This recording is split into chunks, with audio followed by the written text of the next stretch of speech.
जाग उठी डायन। राजस्थान के एक छोटे से गांव में रहती थी रुक्मा देवी। उम्र यही कोई 60 साल की होगी उनकी।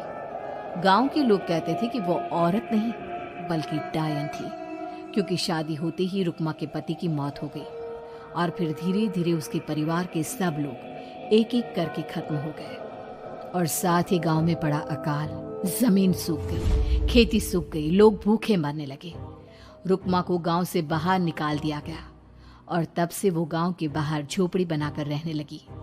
कोई भी रुक्मा के घर के आजू बाजू से गुजरता तक नहीं था। एक दिन गांव के रहने वाले रतन और उसकी पत्नी आनंदी को दूसरे गांव से आते वक्त रात हो गई और अंधेरे में रास्ता भटक के वो रुक्मा की झोपड़ी के पास जा पहुंचे। अरे आनंदी, ये क्या हो गया? हम तो रुक्मा डायन की झोपड़ी के पास आ पहुंचे। अब तो सब बुरा होगा। जल्दी जल्दी से निकल यहाँ से। हाँ जी, सही कहते हैं आप। ये डायन हमको खा जाएगी। जल्दी भागो यहाँ से। तभी रुक्मा झोपड़ी से बाहर आती है।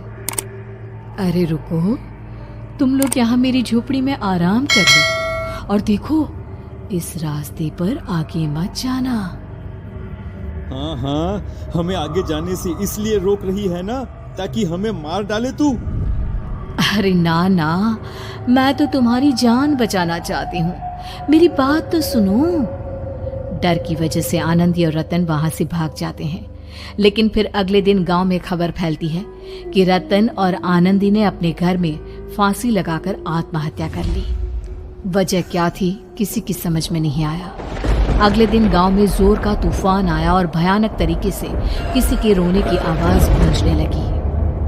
अरे भाई, लगता है उस डायन रुक्मा ने गांव पे काला जादू कर दिया है। हाँ भाई, मुझे भी ऐसा ही लग रहा है। लगता है कल आनंदी और रतन मर गए। लगता है ये उसी का किया धरा है। हमें सरपंच के पास चलना चाहिए। वो दोनों आदमी सरपंच के घर पहुंचते हैं। अरे, तुम इस वक्त यहाँ पर क्यों आए हो? जानते नहीं बाहर क्या हो रहा है? कितनी डरावनी आवाज गांव में गूंज रही है। बस मालिक, किसी तरह आ गए। पूरे गांव वालों की जिंदगी का सवाल है। अरे मालिक, ऐसे तो सब एक एक करके मर जाएंगे। तो क्या चाहते हो? क्या किया जाए? मालिक, हमें रुक्मा को मारना होगा। अरे जब तक वो डायन गांव में जिंदा रहेगी तब तक गांव में ये सब होता ही रहेगा।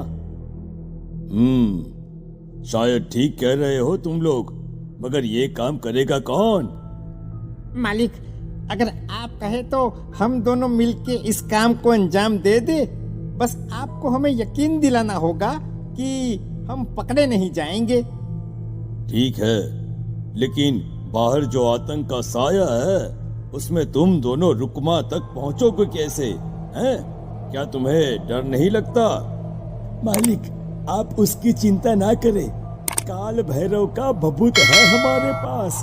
रुक्मा तक पहुंचकर आसानी से मौत के घाट उतार देंगे उसको। हाँ, मैं भी चलूंगा तुम लोगों के साथ। उस डायन को मरते हुए देखने की बड़ी इच्छा है मुझे। सरपंच उन दोनों लोगों के साथ गांव के बाहर की तरफ चल देता है। गांव में घनघोर काली रात पसरी हुई थी और दिल दहलाने वाली चीख की आवाज माहौल को बेहद खौफनाक बना रही थी। हाथ में काल भैरव का भभूत लिए वो तीनों रुक्मा की झोपड़ी की तरफ जा रहे थे।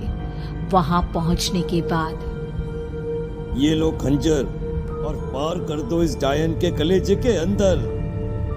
मालिक, आप बस यहीं खड़े होकर नजारा देखो, आज ना बचेगी ये। हाँ मालिक, ये भभूत अब इसकी जरूरत नहीं है।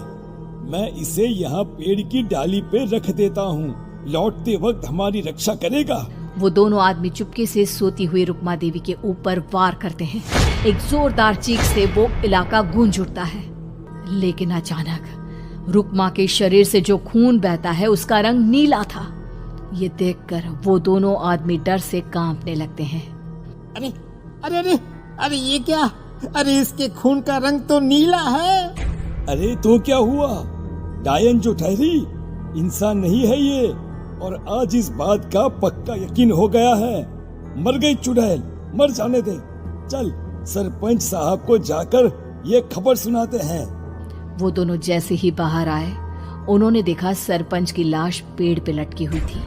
ये देखकर वो दोनों डर के मारे चीखते हुए वहां से भागे, लेकिन तभी एक बेहद डरावनी औरत उनके सामने आकर खड़ी हो गई। कहाँ जा रहे हो?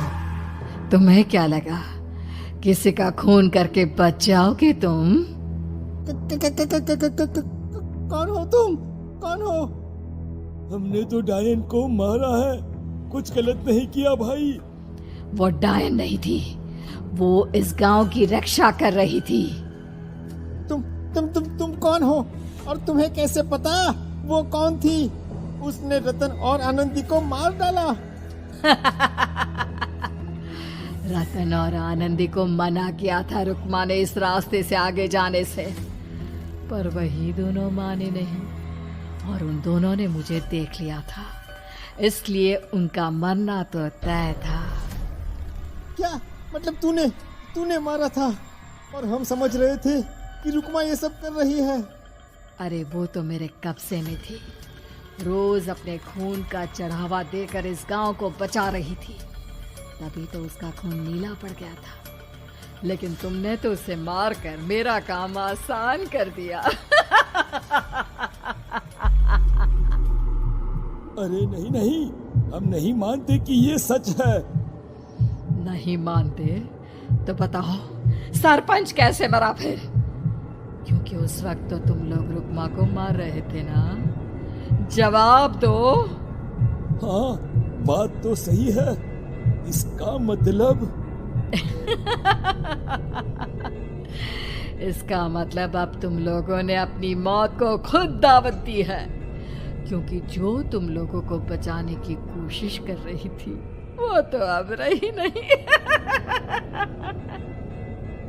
अरे लेकिन कौन है वो जो हम लोगों को मारना चाहता है? आत्मा, रुक्मा के घर वालों की आत्मा। वो लोग कोई आम आदमी नहीं, खूनी भेड़िए थे और रुक्मा ने उनका ये राज जान लिया था। रुक्मा के अंदर शक्तियां थी जिसके चलते उसने उन सबको खत्म कर दिया। क्या? अरे लेकिन पूरा गांव तो समझ रहा था कि रुक्मा अपने घर वालों को खा गई। खा रुक्मा नहीं, मैं आ गई। क्योंकि असली डायन मैं हूँ और अब कोई नहीं बचेगा इस गांव में, कोई नहीं। भागो तुम दोनों। वो दोनों आदमी पागलों की तरह भागते हुए गांव पहुंचते हैं। वहां देखते हैं कि पूरा गांव खुद की नदी बन चुका था। हर तरफ लाशें ही लाशें पड़ी थी और रुक्मा के मरे हुए घर वाले उन लाशों को खा रहे थे। कुछ देर के बाद उन दोनों का भी वही हाल हुआ।